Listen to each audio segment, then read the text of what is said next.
Conversation with the Mystic is a series that's rapidly gained momentum and popularity ever since its inception a few years ago.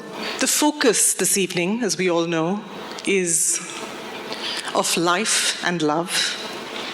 Love, of course, being that dodgy four-letter word that seems to give many a reason to live and sometimes gives them a reason to die. And then there's life, also a four-letter word, just as mystifying, just as enigmatic on occasion. And so we have our two speakers this evening who will be exploring these words, unpacking them, demystifying them.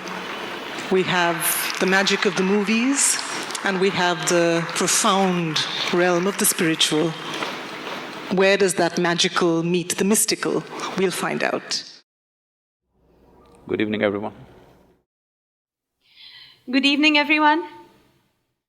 Nobody's saying anything. No, they're all here, but they're very silent. They're all waiting for it all to begin. And let me tell you, I have to confess, as I came on, before this I was quite relaxed, but as I've come onto the stage, my heart is beating really fast. So while Guruji was praying, I was saying to myself, I must be relaxed. This is the time. When I'm with my Guru, I must be relaxed. This is it. So yes, I will calmly begin by thanking you, Sadhguruji, for giving me this opportunity to be in conversation with you. Isha Foundation, thank you very much. I thought when we're talking about of love and life, heart beating is a good thing. Okay. Yes, it is a good thing. It shows I'm alive and in love and about to begin this conversation. And Sadhguruji, I want to say I have attended your inner engineering program. I have seen some DVDs, I have read your books. And everywhere there are your brilliant views on various issues. It could be from the making of a nation to the making of a toy car, from the running of a household to the running of parliament. You have brilliant views on every issue that one can ever question. Yet I know very little about you. And here's a brilliant mind with an, for lack of better words, I'd say out-of-the-box thinking. So different, so refreshing, so enlightening. I'm fascinated and I want to know about your life. And I'd like to know that, were you just born brilliant? Did it begin from that very moment? I was a normal birth, I didn't come in a box.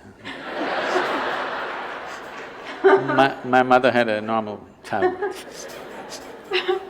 No, but I'm from the movies and I can't help thinking, was it like it is in storybooks, that a venerable sage came to your home and when he looked at your mother he said, there is going to be born a guru, rejoice, he will lighten his own path and that of others. You also going like this? No, but was it like that? Or how was it? How was your childhood?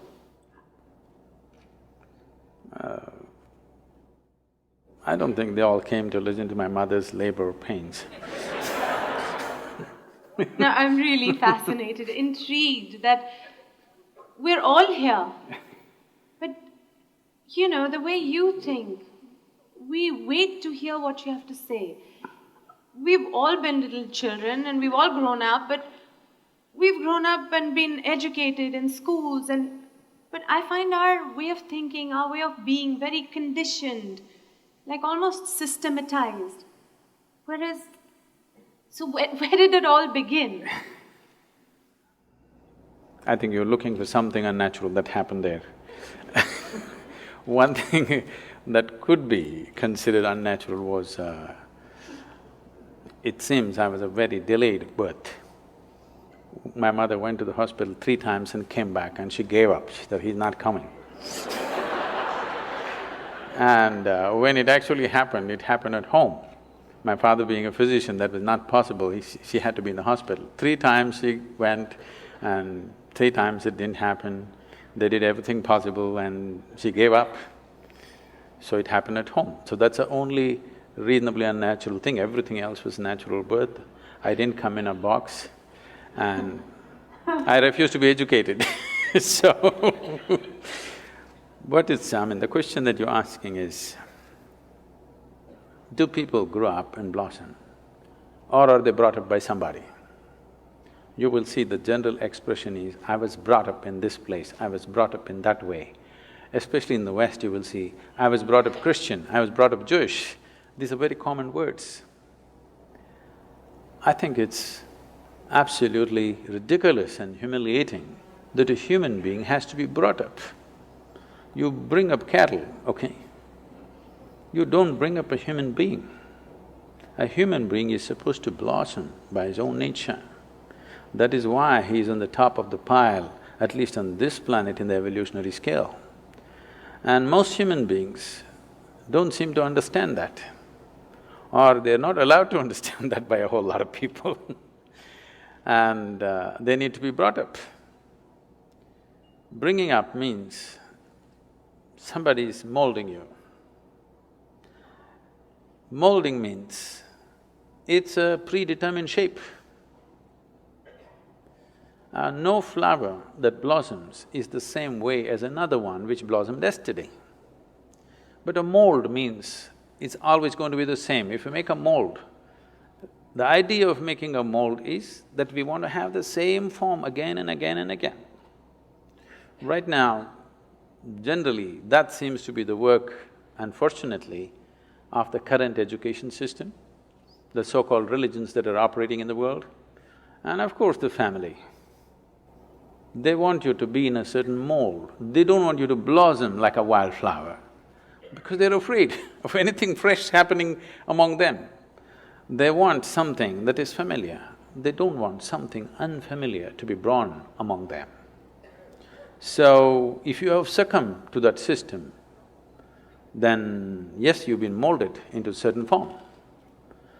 If you allow your humanity to blossom, then you will see you don't belong to any mold. This is the beauty of being human, that there is no a particular way to be.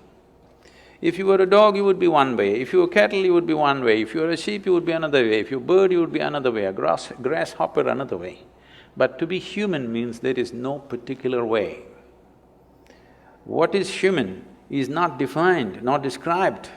It is just that. For every other creature on this planet, nature drew two lines. Within that, they have to play their game. For a human being, only the bottom line is drawn, there is no top line. But socially, people are trying to draw a top line for themselves. But nature has not drawn a top line for you, it's a limitless possibility.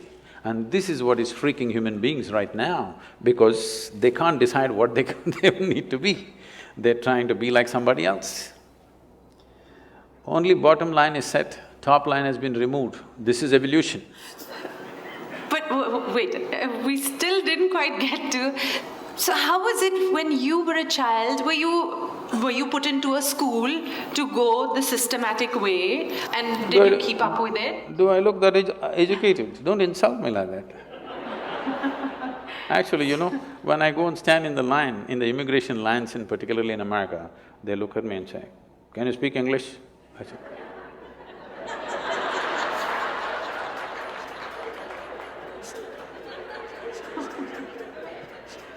because I have that uneducated look, it's not easy. Do you know what it takes to remain uneducated? Education is just 20 years of going somewhere and getting one certificate. To remain uneducated, it's very difficult. Because from the day you are born, your parents, every other adult, the school, the damn thing, everybody is trying to educate you about something that's not worked in their life.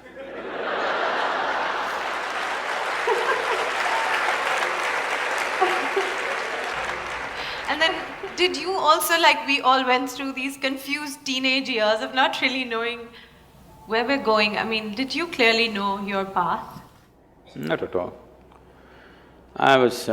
right from 3 or 4 years of age, I was always a million questions hanging in my head. I have a question about everything to everything. Questions means very fundamental questions about existence itself, my own existence. So when I was 3-4 years of age, suddenly I realized I know nothing. Know nothing means somebody gives me a glass of water, I do not know what is water. I know how to use it, I know if I drink it, it'll quench my thirst and so many other ways of using it, but I do not know what is water. I'm saying even today you do not know what is water. So only thing available in all three states on the planet, two-thirds of the planet is water, two-thirds of your body is water. If you think life, we think water. But do you know what it is? With all the scientific exploration, we do not even know a single atom in its entirety. Today our idea of science is learning how to use everything. Yes, we know how to use an atom, we know how to break it, we know how to fuse it, but we really do not know what it is. Any one thing, tiniest thing in the creation, we do not know in its entirety. This is the fact of life.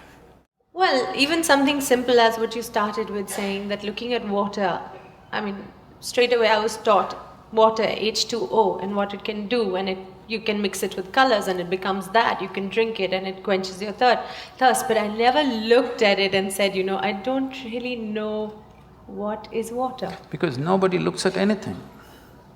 See, everybody is looking like this. Nobody has any attention for a piece of life here. They're like this. If you pay attention to one life, one blade of grass, one grasshopper, one human being, something else will happen. That's why we said life and love, because if you pay attention to one human being, some love will happen within you, okay? If you miss life, at least some emotion in that direction must happen to you. That will happen only if you pay attention to one. If you're looking at like this, these days it's become a fashion because you're on love on Facebook, you love the whole humanity. To love one human being, if you want to love one human being, it costs life. To love the whole humanity, it doesn't cost anything. It's even better to love God, because it's always easy to love somebody who's not here now. It's so easy. But if you have to love somebody who's sitting next to you right now, it costs life. You know how difficult it is to love someone who's next to you right now? How easy it is to love someone who is dead or who is in heaven? Isn't it so? Let's face it. Because if you have to love one thing is you have to pay attention. Without attention, it will not happen. And above all, you have to give up something that is you to accommodate another, otherwise it will not happen. The English expression is very good, you must fall in love. You cannot rise in love, you cannot stand in love, you cannot fly in love, you have to fall. Something of you should fall, otherwise it'll not work, you will not know it.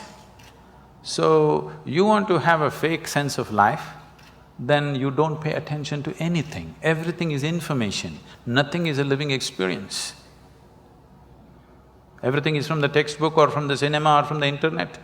Nothing is from life's experience. We're doing more and more today of that. Sadhguruji, you just mentioned love, and today it is about life and love, and I would like to know, for us it is maybe love your family members, whoever it could be.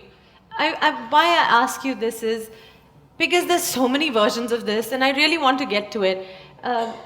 Some teachers, some gurus, some guides will say, you can love, but you must be detached. Oh. You must love, but it cannot be conditional. It should be unconditional.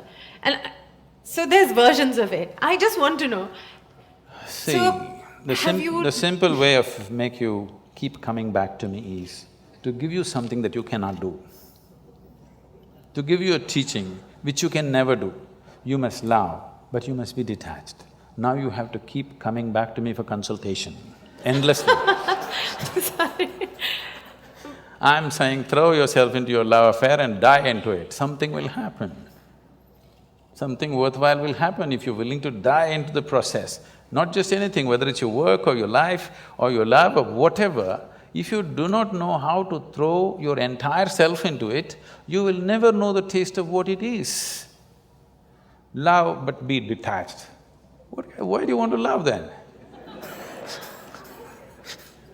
Only because you want to include somebody as a part of your life, part of yourself, that's why you love. No, I love but I am detached. This means you have to come back to consultation every day, it's like a psychiatrist's job. Every day you have to come and sit on the couch. You need treatment and there is a fee. So, okay, all right. So you can love and be attached. No, I didn't say that. Okay, I'm coming back for consultation, please. So what did you say? I only said, see, what is this need for love in a human being? You must understand, a human being constantly, a human being is longing to be something more than what they are right now. If this finds a simple, basic physical expression, we call this sexuality. Sexuality means just this, physically you're trying to make something which is not you a part of yourself. For a few moments you may succeed. If you try this mentally, it gets labeled as greed, conquest, or maybe simply shopping. Shopping. Some people go for conquest with swords and guns, some people go with checkbooks and cash, credit cards. The thing is, you want to include something which is not a part of you as yourself, that is the whole effort. Whether you want money or wealth or you want to occupy a nation, what is it? Something that is not you, you want to make it yours. Yours is an effort to make it a part of yourself. If it happens emotionally, on the emotional level, if you try this, we call this a love affair. You're trying to make somebody who is not a part of you, a part of yourself emotionally. This is a love affair. If you do it consciously, we call this yoga. Yoga means union. So all these efforts are fine, everything has its own beauty but has its own limitations. When you understand the limitations of all the other methods, nothing right or wrong about it, it is just that it will work briefly, it will not work for always. When you realize that, you consciously try to include. When you consciously become an inclusive process, if you sit here, if you experience everything as yourself, then we say you're a yogi, okay? So this is a love affair successful. It was something you said at the end which I would like to ask you again. You said love, inclusiveness. I can't understand how I can love everybody in this room. You cannot. There's some people you cannot love. I can barely see up there and up there. So how is that? How do you include everybody in your love? See, because you are looking at love as something that comes to you or you yield to the process of love only because you appreciate a particular quality, a shape of somebody's nose or the shape of their mind or their thought or their emotion or the way they speak or the way they do things or the way they relate to you, something, okay? There are many things. It is based on something that is acceptable to you. If they do something that is not acceptable to you, love crumbles. Yes. Now what I'm saying is, I want you to look at this, whether love happens to you or hate happens to you, anger happens to you, misery happens to you, joy happens to you, it only happens within you, isn't it? Yes. It never… People say love is in the air. No. Because you are feeling very pleasant in your emotions, suddenly air feels vibrant, it always been, you missed it all your life, now you're beginning to feel it. Okay. All right? So, whatever human experience, love or hate, whatever, happens only within you. What I'm saying is, at least what happens within you must happen by your choice. Consciously you must be able to make it happen. If you are able to… if your experience of what is happening within you is happening by choice, what is the problem? It only happens within you. Love is not a relationship. A relationship is a different thing. Love is a certain sweetness of your emotion. Whether you look at a tree or a dog or a man or a woman or a child or just at the sky, why can't you look at it lovingly? Because it's not about loving the sky, it's about the sweetness of your emotion. If your emotions are sweet, whatever you look at it in a certain way. Right now you have nasty emotions, whatever you look at it in a different way. So you have always associated love with somebody. No, no, no, this is not about somebody. Love is not something that you do, it is something that you can become. If you're willing, you can become love, you can make your emotion into a very sweet space. If you make your body very pleasant, it becomes pleasure. If you sit here, it can be great pleasure just sitting here and breathing. If your mind becomes pleasant, we say this is joy. If your emotions become pleasant, we say this is love. If your very life energies become pleasant, we say this is blissfulness, this is ecstasy. If your surroundings become pleasant, we call that success. Now you're calling your success with somebody as love, that's a mistake. You have a success story with somebody, that is, you have created pleasantness in the atmosphere between you and let's say 5–10 people around you. You're calling that love.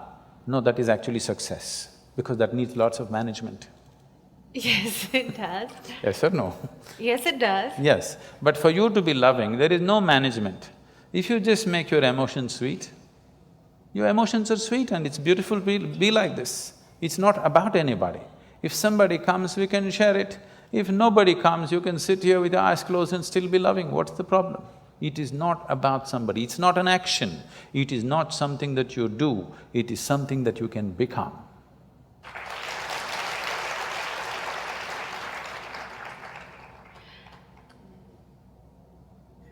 It's a lovely, idyllic. It is not idyllic, it is the way it is. I mean, you'd really have to practice this. Why? Because I'm See, thinking… this is what exactly I'm saying. If it is an action comes to perfection with practice. Only if it's an action. I'm saying love is not an act. Is health an act? Are you acting healthy right now? No. I know you're an actor, but are you acting healthy? No. So health is, because Yes. we have done certain things and health is, isn't it? Oh, we've not done certain things, We have we've been definite- given No, health. no, no, no. Oh, we've been given, but if you eat bad, if you live bad, you won't be healthy. We've done certain things to manage our health. Similarly, if you do certain things, you can manage the pleasantness of your mind. If you do certain other things, you can manage the pleasantness of your emotion. If you do certain other things, you can manage the pleasantness of your very life energies. This is things that you can do. Now, what you can do internally, you're trying to manage externally. What can be done here within you, you're trying to manage by creating an atmosphere around you, which is a very difficult thing to do, because outside will never happen 100% the way you want it. To some extent we can manage, we can't do all of it by ourselves because there are many forces involved. Sadhguruji, you said something about health, and you said you do certain things for yourself. Certain things. One, you are given health, and then how you maintain it is you eat well, you exercise, and you remain healthy. Now, to be loving, when maybe in a household, any situation, maybe outside, like you said, outside forces are not pleasant. It doesn't come easily to then just be loving. So what is the practice to become that way, or to train yourself to be that way? I want to remove this idea from your mind.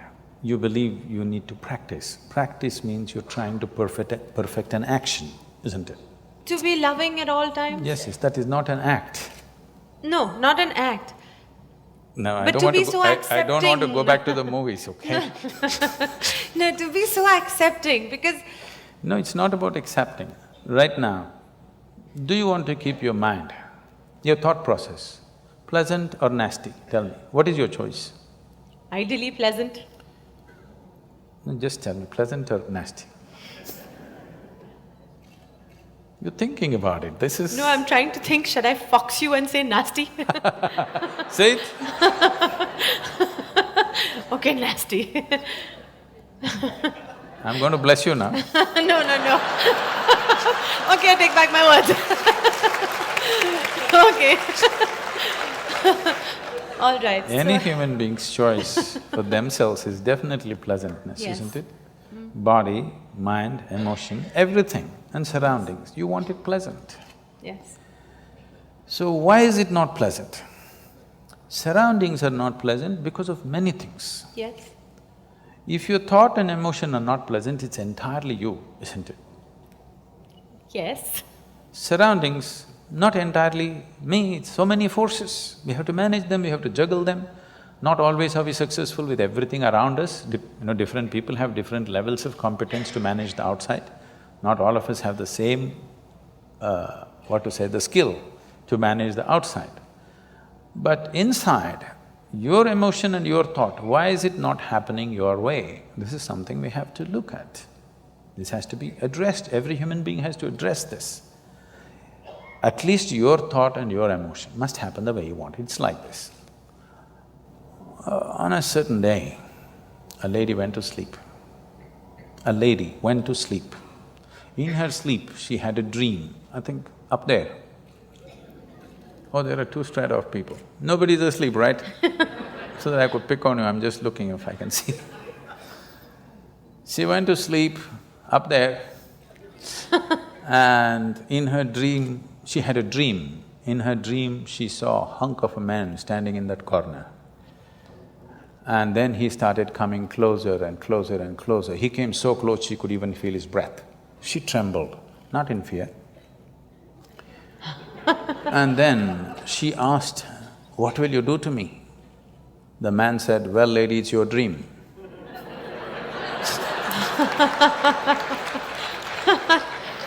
I'm saying, what's happening in your mind is your bloody dream. Now the problem with life is not that life is not happening the way you want it, even your dream is not happening the way you want it. That's a problem. I'm saying at least fix this, at least let the dream happen the way you want it. If you are dreaming the way you want right now, your thought and your emotion would be pleasant, isn't it? Yes, but Fixing the world is another thing, that's a different game. That needs lot of skill. This needs just willingness. Why we are continuously talking about joy, blissfulness, love is not because it's a goal by itself, these are not goals by itself. Only when you're pleasant by your own nature, you stop being in pursuit of happiness. You are fine by yourself. You don't have to go anywhere to feel pleasant. You don't have to do anything to feel pleasant. Sitting here, you're feeling very pleasant. Now you will look at life the way it is. Otherwise, you're an endless race. Pursuit of your happiness is a lifelong thing. Till your deathbed you're pursuing, what does it mean? That means you're a failure. If you're pursuing happiness when you were 5, I can understand. But that was not the fact. When you were 5, you're simply happy by your own nature. When you're 50, you're pursuing your happiness, this is a failed story, isn't it? But Sadhguruji, suppose we say this to the common man who has a little house. Where did you meet a common man? I'm imagining it. Every man or woman think they're special, believe me. Oh, yes. Yes, so where did you meet a common man, I'm asking? Oh. You know? You said no top line, so you're Okay. peaking in different ways. Okay, Sadhguruji, let's go to… I've seen people copying answers in examination, but never Yeah, questions. got questions. Well… okay, Sadhguruji, let me take you away from this and let me take you to a world of, say, films. World of films, okay, let's go. Let's go movies.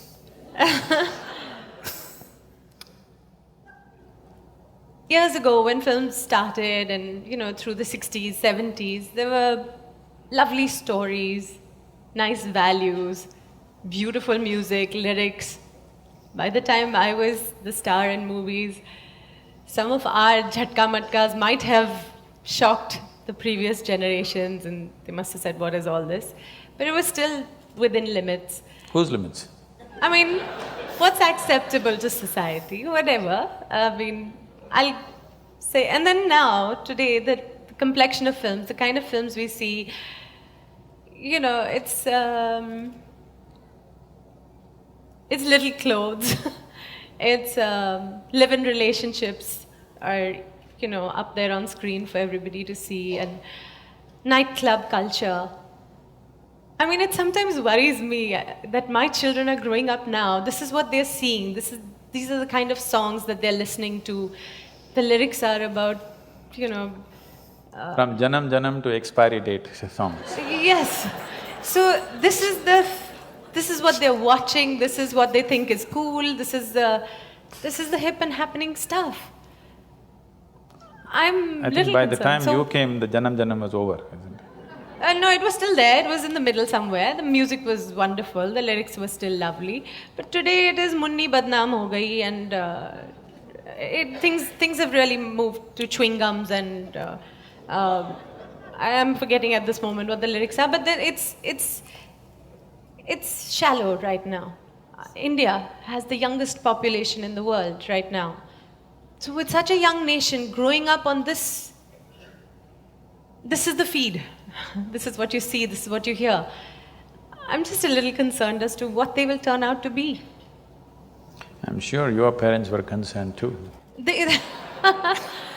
Okay, so can I'm sure my parents were very concerned when I was growing up. So every parent has this concern, every generation has this concern that the next generation is going wrong, always. I understand what you're saying. This sudden change, if every generation likes to go one step beyond where the previous generation has stepped in, on almost everything, just for the sake of doing something different, or it's natural, they have grown up in one atmosphere, they take it to another level. The next level. Yes. Next is not always next. That's what you're saying. Next is not always next, right? Yes, it's not higher, it's somewhere else, it's just next. So, this concern is always there, but right now, the change that is happening is not the next. It is a serious influence because in the last 15 years, the world's ability to communicate across cultures and borders is so heavy and so unprecedented. Nobody has ever been used to this kind of influences before, okay, never before. This level of influence on our young people, never before possible, no other generation has ever experienced this kind of onslaught from so many directions, and the volume of influence is too big. So, in terms of changes that are happening, it is not next, it is simply somewhere and nobody knows where it is because it's too complex and too mixed. Nobody knows where it is, including the young people, it's just a mix of things. So this is because of a sudden onslaught of information and communication. It is not for us to judge whether it's good or bad, it is just that definitely this level of information. When I say information, it's like when we were growing up, I believe it was true for your generation also, we never knew what is boredom, okay? There was no such thing, we were just excited about everything that came our way. But you see today 12-year-old kids, if you tell them what, oh. Yes. You see, they're just bored because they know the whole cosmos, they've seen it on their phone screen, not even on the computer screen. On the phone screen, they've seen entire cosmos, they know everything. Things that you do not know, they know, you ask them, they know it. Yes. By information. By the time they're 18, they have had 5 love affairs and gone. In the Western world, it's like that, here also it's beginning to happen, okay? So by the time they're 18, they've seen everything that you need to see with body, mind, emotion, okay? By the time they're 25, what? What next? What next? No. Yes. You will see, this is not my wish, but this is something that I see, the way people's minds are working, the way they're being laden with information.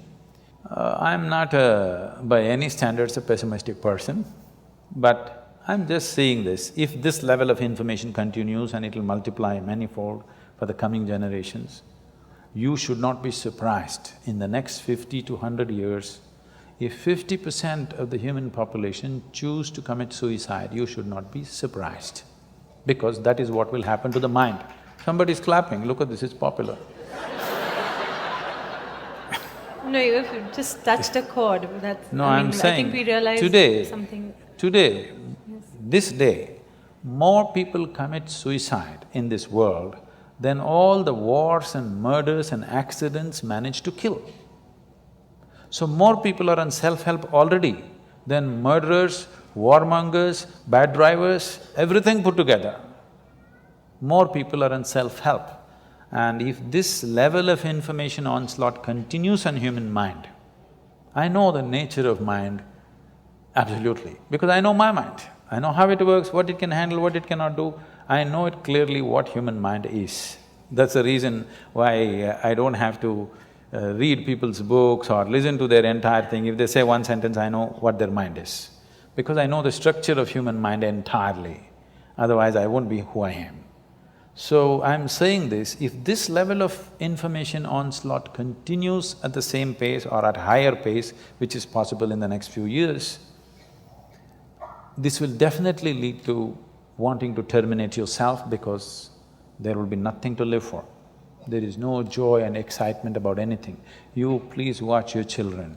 By the time they're 12, 15, they're just bored. You look back at your own life. Those of you who are over 50 years of age, just look back at your own life. When you were 12, 15, was there any room for you to get bored about anything? Simply you were excited about every little thing, isn't it? Today you will see it's almost a common feature. 12, 15-year-old kids are just bored. Only thing is… Yes, they're all on iPads, iPhones, Because yes, they're on gadgets. we are talking about love and life, all this will not mean nothing. Because you had one love affair when you were 18 years of age, you thought this is your life and you're going to willing to die for it, whether you died for it or not, but at least at that time you thought you'll die for it, okay? Today on Facebook they have 22 love affairs going simultaneously. It just means nothing. I'm not saying they should have it or not have it, all I'm saying is, this will lead to a certain overload on the mind and suddenly a human being will think, why am I here? You know that big Shakespearean question, to be or not to be? Yes. This is not the most intelligent question. Unfortunately, people think so. This is only because you have not been touched by life. You are not a piece of life, you're just a psychological case. You're full of thoughts and emotions. You have not touched life at all. You think your thoughts and emotions are life? No. Your thoughts and emotions are the drama that you're creating in your mind. It is your cinema. You must be able to end it somewhere. If you do not know how to put the end, then it's going on endless cinema, you're going crazy. Life is happening here. You know, your work is not life, your family is not life, your career is not life, your cinema is not life, your thought is not life, your emotion is not life. Life is happening here. Everything else is accessories to life. Now, the frills of life have become larger than life itself. Life is entirely missed. If you touch life within you, then it's an explosion of energy. When such a thing never happens to you, because you have information about the whole cosmos on your phone screen, you will never be touched by life because too much information, too much thought. Even emotion is drying up, too much thought. This has happened. If you look at European philosophy in the last 150 years, you will see, if you read Dostoevsky, you will want to commit suicide. Brilliant, intellectually brilliant, but you will wonder, why are you alive? Because intellect is like that. If you wake up in the morning, devoid of touching any life's experience within you, don't think about your child's face, do not think about the flowers in the garden, birds in the sky, nothing beautiful that ever touched you. Just think logically, you have to get out of bed, that's not a small feat. You have to brush your teeth, breakfast, go to work, eat, sleep, again tomorrow morning same thing. Next 50 years you have to do the same process every day. If you look at it 100% logically and intellectually, you will have no reason to live tomorrow morning. It's only if you're touched by something, suddenly it's worth living. If you're not touched by anything, then it's not worth living.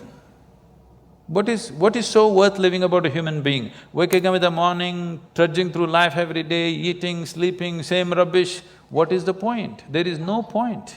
Unless you're touched by something, some magic of life, if it doesn't touch you, either in the form of love, or in the form of a flower, or in the form of something within you, if something doesn't sparkle within you, definitely there is a question whether I should live or not, isn't it? And we are taking humanity in that direction with this overload of information. Information is not knowing, information is just garbage collection. You just gather things which don't mean anything to you. You look smart in a tea party, but you're not smart with life, okay? If you're smart with life, you must be blissful, isn't it? If you're really smart with life, you must be joyful and blissful, isn't it so? You're only smart in a tea party because, when somebody is talking something, the galaxy Z22, what happens there? Everybody, wow. They can also open the internet and the same thing, you think this guy visited the galaxy? So Sadhguruji, then what is it? Okay, so for all of us, give us in clear, simple sentences, do this and you will be at least on the way to being blissful or happy or aware or living in a nice conscious way. If you just observe, if everybody makes a little effort, everybody take a little time for this piece of life, okay? Not for your family, not for your career, not for something else. Just for this piece of life, give it little time because this is the most important piece of life in your life, isn't it? Yes or no? Yes. Even if you're in love with somebody, still this is the most important piece of life, isn't it? So pay some attention to this. How does it happen? Why have you taken it for granted? Believe me, you're not going to be here forever. I'll bless you with a long life, but you're going to fall dead one day. Yes or no? Yes. So, do not take this for granted. If you wake up in the morning, tomorrow if you wake up in the morning… No, this is not my wish, but I want you to know, of all the people who go to bed tonight, over 1 million people will not wake up tomorrow morning. And tomorrow, if you and me wake up tomorrow morning, is it not a fantastic thing? 1 million people did not wake up. You woke up. Is it not a great thing? Just look at the ceiling and smile. You are still awake, you're still there.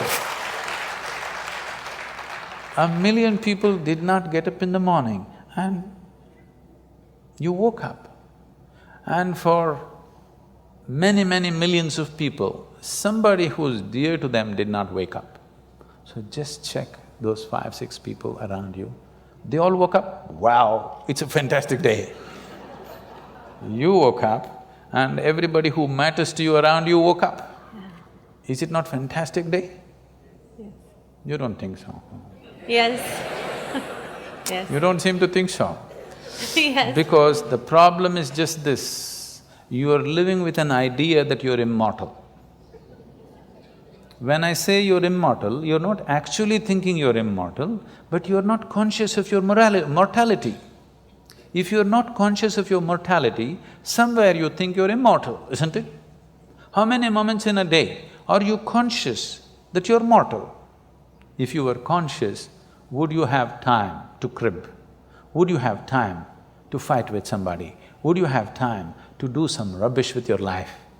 If you knew, if you are conscious that you are mortal, you would do nothing other than what is absolutely needed for you and everybody around you.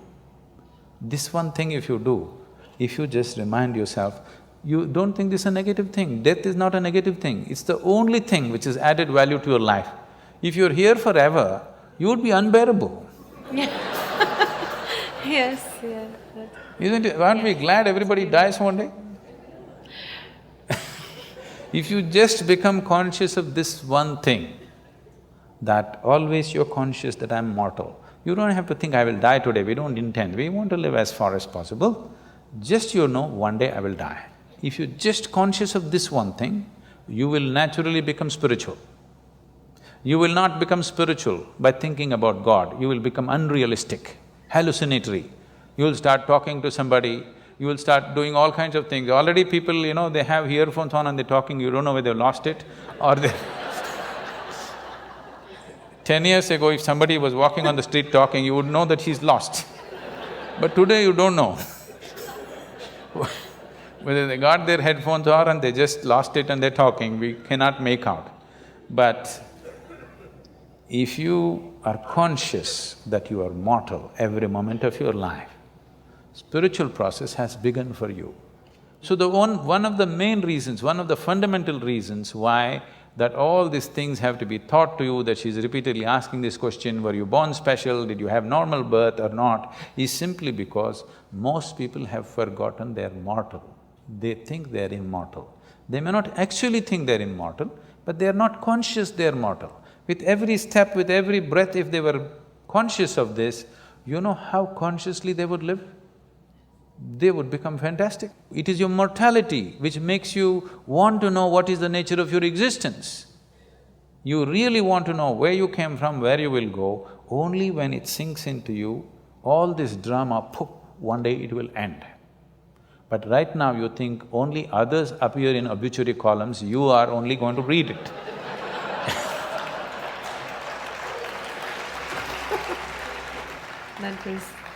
That is simply beautiful.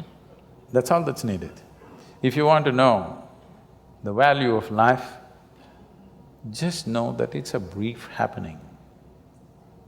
The time that you spend here as life, it's a very relative experience. If you're truly joyful and ecstatic, it's horribly brief, believe me. I feel like I was born day before yesterday, see already how I've become. Okay? Yes. But on a particular day, if you're depressed or miserable, it seems one day seems like an endless thing. Yeah. So, only miserable people have a long life. Yes. If you're a joyful, ecstatic person, life is always brief. If you live to be 100, it's still very brief for what possibilities a human being carries. For the immensity of what a human being is, it's too brief a life. If you're given 100 years, 200 years, it's still too brief, because before you know what's happening, before you explore a few dimensions of life, it'll be over. It'll be over, okay? Only miserable people have a very long life, they feel it's very long. Sadhguruji, here we have a few questions. First question is from Prabhas Sundar Sen. Where and how do we draw the line between loving unconditionally and becoming a doormat?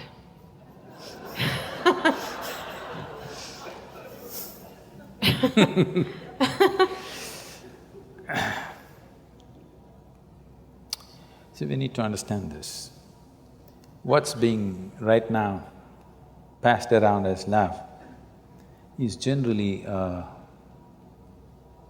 mutual benefit scheme. You give me this, I'll give you that. If you don't give me that, I don't give you this. This is not said, but it's done. Okay. It's done, isn't it? It's not said. So, human beings have physical, psychological, emotional, economic, social and various other kinds of needs. To fulfill these things, when you say, I love you, instead of making these things ugly needs that we have to, ugly transactions that we have to do, you give me this, you give me that, to bring some aesthetic and beauty to this transaction, we coat it with a certain amount of sweetness of emotion, which we call as love affair, where the transactions happen more smoothly, because once we are human, somehow doing basic transactions in a basic way makes us feel ugly. If you take food with both your hands and eat it, it's ugly, isn't it? We want to eat in a certain way. Similarly, to fulfill our physical needs, emotional needs, economic needs, we have arrangements where we can conduct this in a more aesthetic manner. I'm not saying it's right or wrong, this is the fact of life. So this level of love, I call this is enough to fulfill the domestic needs of one's, for two people to live together, to fulfill their needs, to produce children, to raise them. Domestic level of love affair people can have.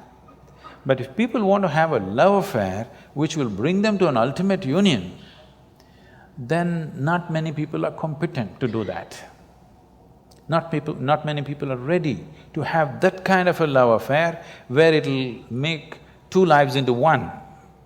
Two becomes actually one in experience. That will need something more. Most people are competent of using love to fulfill the domestic needs. But to go beyond that, they are not ready. And when I say they're not ready either, I'm not talking about this person or that person. So when one is ready and another is not ready, or one is making an effort and another doesn't have the effort, then it feels like somebody is becoming a doormat. That is what it is, that it feels like they're being exploited. But above all, one who is longing to use love as a way of ultimate union should not be bothered about being doormat, this and that. In India, we have a culture where by choice, people name themselves as slaves. You know, Ram Das, Krishna Das, this Das, that Das. What is it? They're openly saying, I'm a slave, I'm a doormat. I want to be a doormat. They're not saying, I'm afraid I'll be used as a doormat. They're saying, I want to be a doormat. So this is a kind of love that they are wanting to use for ultimate union. This is not for domestic purposes. So if you're looking for ultimate union, then love is a different affair. If you're looking for conducting of domestic affairs, then you must manage dignity, who gets what. If anybody is using more than what they should, then if you don't give me that, I don't give you this, okay? Otherwise, if you're looking for ultimate union, you should not think of all these things, that's a different affair. That's not much social thing. If you fall in love itself, you become vulnerable to somebody. Yes. Without becoming vulnerable, there is no love affair. You have to fall. When you fall, somebody may raise you or somebody may walk over you. Yes. But the thing is, the experience of your life is beautiful because you fell, not because they raised you, not because they walked over you, because you could actually have the sense of abandon in you to fall. That was the beauty of your love affair, not what they gave you, what they did to you, this no. The beauty was you sat alone and you think you really love this person so much you're willing to die. That was the most beautiful moment. Not the moment they gave you a big gift, not the moment they gave you a diamond ring, not the moment they said this and that about you, no. You just sat here and you're willing to die. That was the moment. Not just a doormat, you're willing to be the dust on their feet, okay? I'm not saying you should be like that. I'm saying where love transformed itself into devotion. If you fall in love itself, you become very vulnerable, but there are still some shreds of sanity in love affairs that you can recover. But if you become a devotee, there is no sanity left and you cannot recover. So before you trade such a land, you must see whether you offer it or not. What are your goals first of all? If your goal is to make a life, a cautioned, a very measured love affair is good. But your thing is, you want to dissolve into the process of life, you don't want to have a good life, you're not planning to have a good life, you just want to become an explosion of life, you don't care what you get and what you don't get, then you become a devotee. Devotion means it's your intention to dissolve into your object of devotion. So a devotee is not expecting whether I'll become a doormat or a crown on somebody's head. Whatever I become, as long as I can touch your feet or head or whatever, it's fine with me. Yeah. So that's a different state of existence. I don't think somebody who's looking for domestic level of love affair should even ask that question.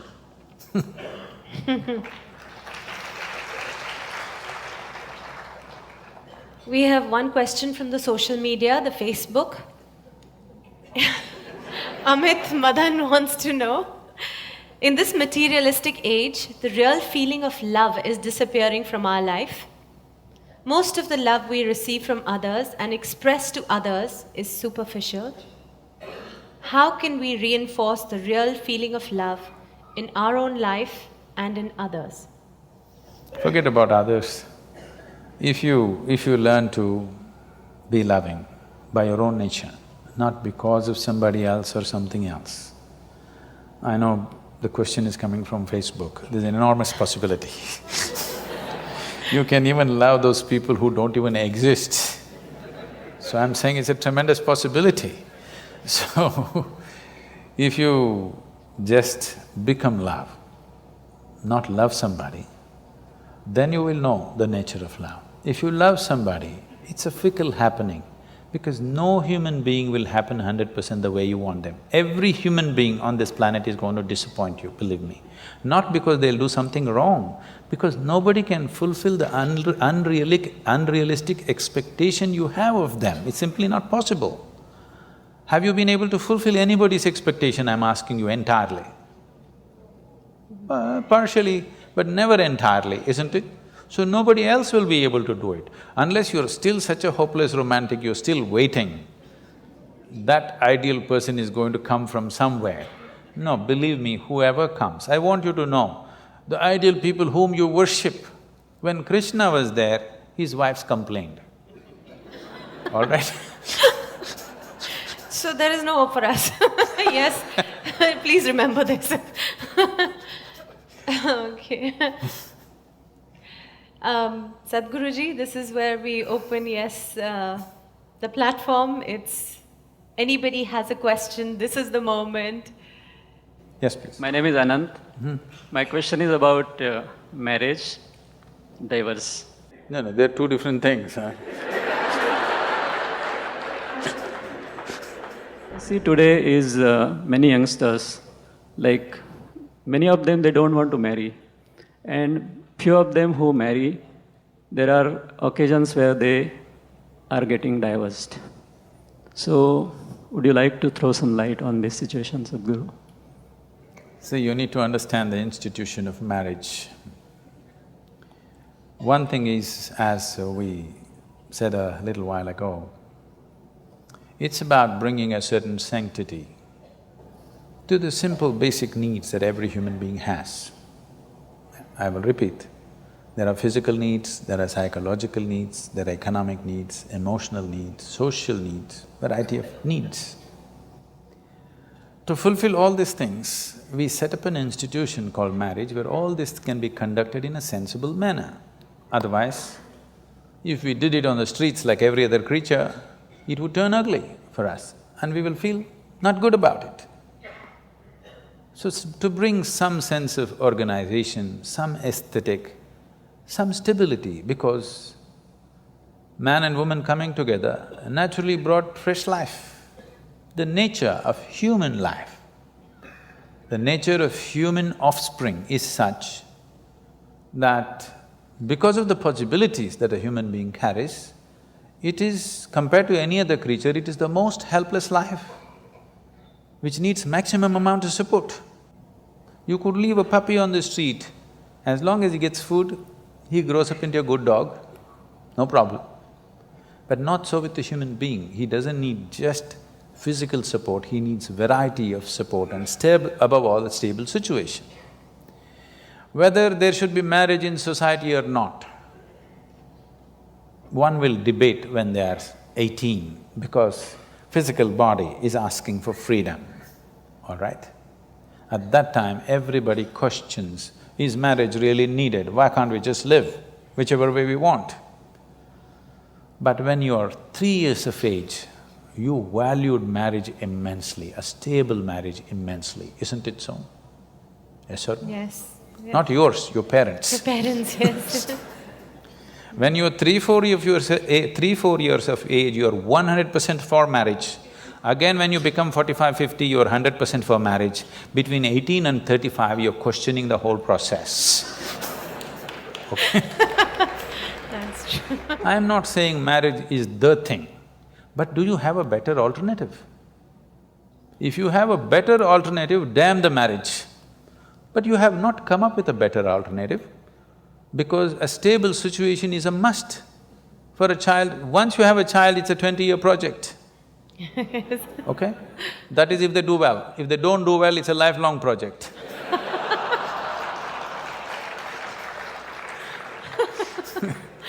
So, if you want to get into such projects, at least 20 years, there must be a commitment to create a stable situation. Your whims and fancies will change, your emotions will change. If that is what it is, don't get into such situations. It's not compulsory for everybody to get married. It's good, young people, you're saying people are thinking whether to get married, and I'm glad. It is not necessary for everybody. But if you get into it, and especially if you get into children, you must understand it's a minimum 20-year project, whether you like it or you don't like it. Otherwise, you shouldn't get into those projects. You don't walk into a project, drop it halfway and walk away, isn't it? They have their benefits and they have their problems. It's your choice, but at least choose consciously. You don't have to get married because everybody is getting married. You don't have to talk about marriage and divorce in same breath as if they come together. This is a completely an American idea. You're thinking of marriage and divorce together. Nobody thought of divorce in this country till recently, isn't it? Why should you ever talk about marriage and divorce in one breath? It's a crime. It's really a crime to think on those lines. But if it so happens, something truly went wrong between two people and they have to separate, that will anyway inevitably happen. You don't have to plan it at the time of wedding. Namaskaram, Sadhguru. Okay. Yeah. Namaskaram, Juhi ma'am. You mentioned about survival and you talked about aesthetics of life. I would request you to elaborate on aesthetics of life. And my second question is from my friend. I don't know whether you will answer it or not, but I just want to mention it over here because she has requested me to do so. Her question is, what is the purpose of this universe? Tell your friend I didn't make it. Thank you so much. Why am I being blamed for these things? The only thing I have done is, I have figured the nature of my life. And by figuring the nature of this life, I know by inference, every life has happened the same way. Not just every life, the very cosmos has happened the same way. If you know the nature of this life from its origin to its ultimate, you know the nature of everything by inference, everything that's worth knowing. So tell your friend, I didn't make this universe, so don't blame me for such big things. I just figured my way through my life. And if you figure it, you will see the most important thing that's happening in your life right now is that you're alive. Nothing else. Not that stocks have gone up today, that's not the most important thing. Not your love affair, not this and that. If you don't understand what I'm saying, suppose tomorrow you lost… I'm not saying you must wish, I'm not wishing you must lose, but suppose tomorrow you lost half your money and you're feeling depressed and your mind says, I want to die. Close your mouth, hold your nose like this for 2 minutes. Your body says, to hell with your money, I want to live.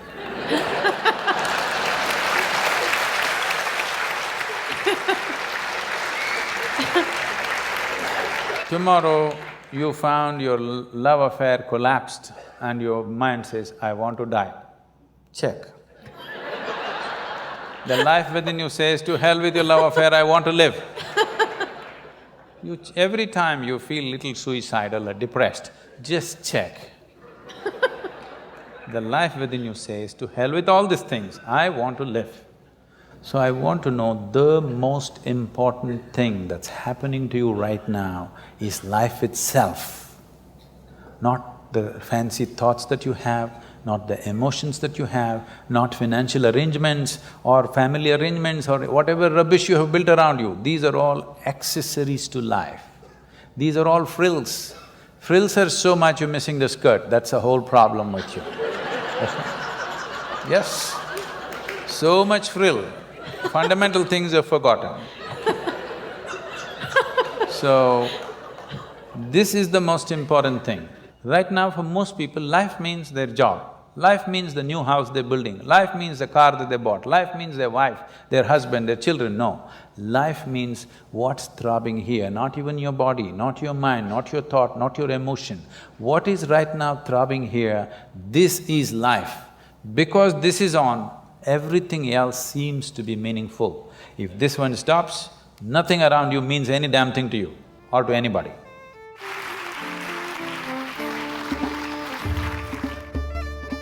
I liked what Sadhguruji today, what he was explaining, that this blissfulness, this happiness, whatever it is not outside of you and it is there with you.